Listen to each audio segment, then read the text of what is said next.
Tak. A teď řeknu něco za sebe. A řeknu něco, o čem mluvili oba Jirkové, každý s jiným názorem. A uvidíte, že oba mají pravdu.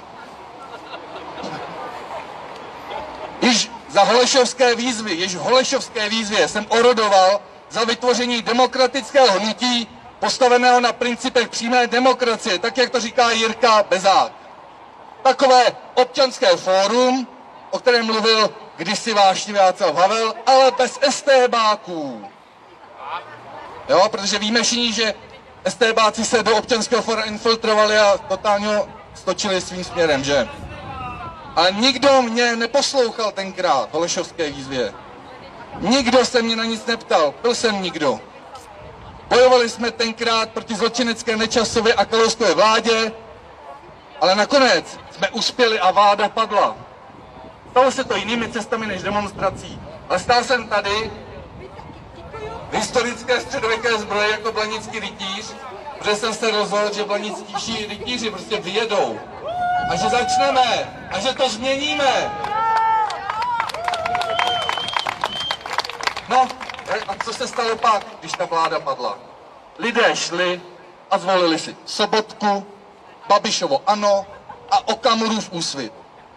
No a pak, když se historie opět opakovala a když se mě začali lidé, tentokrát se mě začali ptát, co máme dělat, tak mi pověz, co máme dělat, když chodíš na ty demonstrace.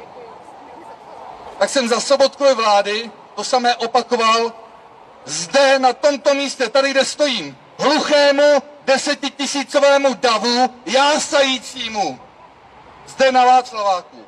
A já si bláhově myslel, že mě všichni poslouchají.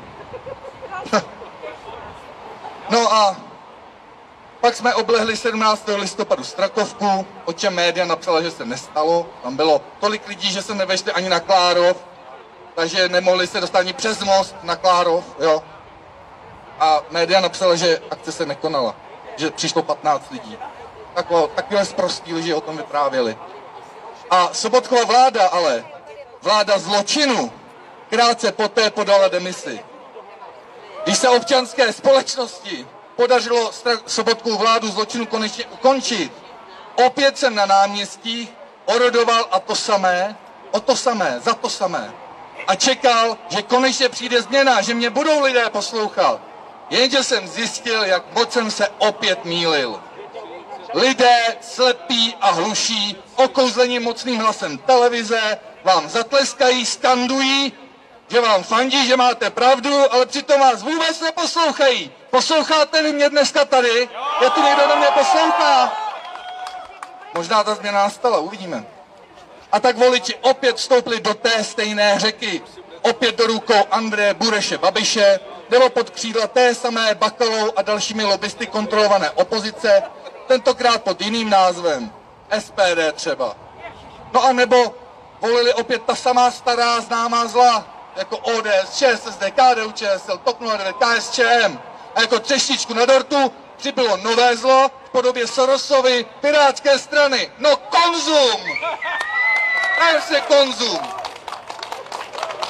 Je totiž jednodušší slepě věřit ve falešné spasitele, jako je Babiš, a vybrat si menší zlo z politické nabídky, jako je Zeman, jako v samoobsluze. Místo toho, abychom napnuli my své síly a společně jsme vytvořili něco, co přetrvá a bude odrážet skutečné zájmy nás občanů a nikoliv loutkářů stranických sekretariátů a samolibých předsedů stran. Protože ti berou politiku jako prašprostý biznis a nic jiného. Jde jim o peníze a moc. Na vás kašlou. Problém není v Babišovi ve skutečnosti, ani Fialovi, Okamurovi nebo Kalouskovi. Vůbec. Kalousek není problém. Jasně. Problém je v tom, že lidé podporují ten konzum. Vy to podporujete. Jak to říkal Jirka, a vy jste se k tomu přihlásili. Všichni jste je volili, že jo? Já taky. Já je taky volil. Taky jsem volil Okamuru a předtím jsem volil Nečase v bláhový víře, že zavede rovnou daň 15%. A jak se dostal ke kormidlu, všechno bylo jinak. Jo? Zavedli nám tady neexistující finanční krizi. Všichni si to pamatujete. Zničili ekonomiku, podnikatele. Dneska dělají to samý, ale ještě to upgradeovali. Jak říkal Alex Jones, COVID, to je 11. září na steroidech. Že 11. září si týkalo Ameriky hlavně. Jo, samozřejmě Středního východu a tak dále. Tohle se týká celého světa. Už nebude kam utíct. Za Sovětského svazu jste mohli utíct za hranice na západ. Teď to bude na celé planetě a tyhle svině budou vládnout. A nebude kam utíct. Nebudete moc na Mars. Rozumíte? Nebude kam utíct. Bude to všude. No, to byla paráda. No. Tak. Problém je v tom, že lidé podporují ten konzum. Bohužel těch, co to konečně pochopili, je stále málo. Podívejte, kolik vás tady je a kolik lidí bylo včera na tom Staromáku. Občas jde z toho na mě jako deprese a hrůza, musím říct. I za holešovské výzvy jsem pochopil, že nejprve je potřeba osvěta. Že jsem viděl, že to občané nechápou, že mi nerozumí, že mě neposlouchají. Tady jásaj, moje jména, ale to, co jim říkám, vůbec neslyšejí. Nezajímá je to ve skutečnosti, mají svoje představy nějaké o světě a důvody, proč přišli. A proto jsem pomáhal se založením Svobodného vysílače, proto jsem založil České Infovod, psal jsem články a vystupoval na demonstracích. Proto jsem vehementně podporoval všechna nezávislá média a vyzýval k jejich podpoře, kudy jsem chodil. Ale zdá se, že i to bylo málo. Skutečnými vládci této země jsou pak na každé další volební období ve skutečnosti lidé jako Bakala, Soros, Merkelová, Juncker, Jourová a miliardáři, jejichž jména ani neznáte. Nemocný je systém, ne lidé, kteří v něm žijí.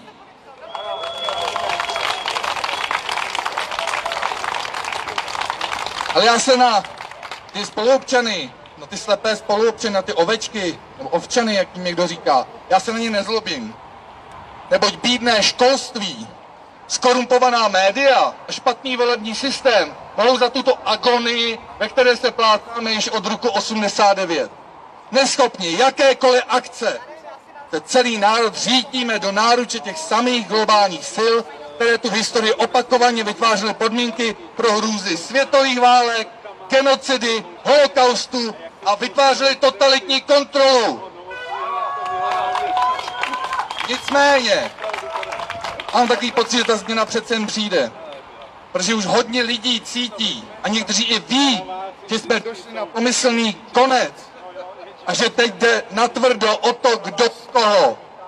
Zjednodušeně řečeno, jde o boj mezi dobrem a zlem. Jde boj o holý život. Odpovědí je paradoxně zneužité heslo, které tu tak už jednou padlo. Pravda a láska musí zvítězit na lží a nenávistí. Halo. Ještě abych to doplnil o slova Rona Paula, jehož jméno určitě neznáte, bývalého kandidáta na úřad prezidenta Spojených států, kterému byl tento úřad prostě ukraden. A použiju volný překlad jeho citace, můj vlastní překlad. Toto je totiž ve skutečnosti intelektuální boj. Musíme si uvědomit, co chceme za prvé. Svoboda, ta funguje, vždycky fungovala. Demokracie, ta taky funguje, vždycky fungovala. Byla tady už v pravěku, rozumíte?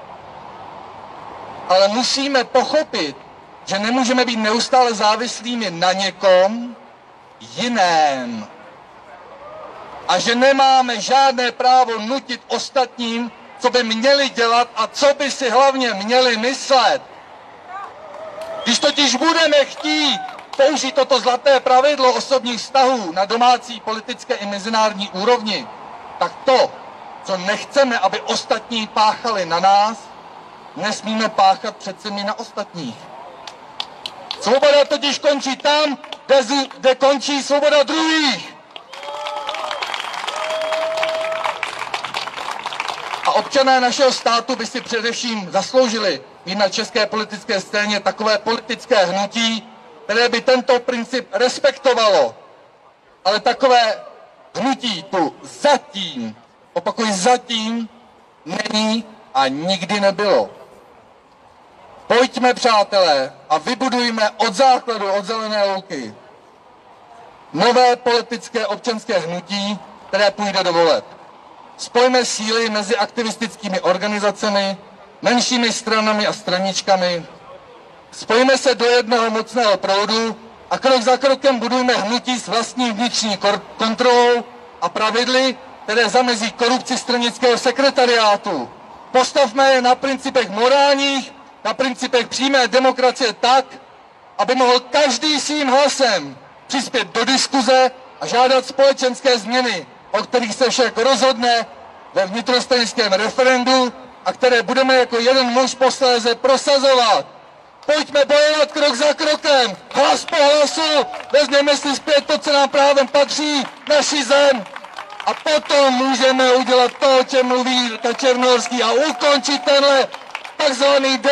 tuto takzvanou demokracii a však skutečným slovem to nazveme bez okolku fašismus. Jeden za všechny, všichni za jedno! Děkujeme Pavlovi, přejeme vám krásnou šťastnou cestu domů, hluboce se klaním vaší statečnosti, jste úžasní lidičky, nebojte se a náš český národ, ten se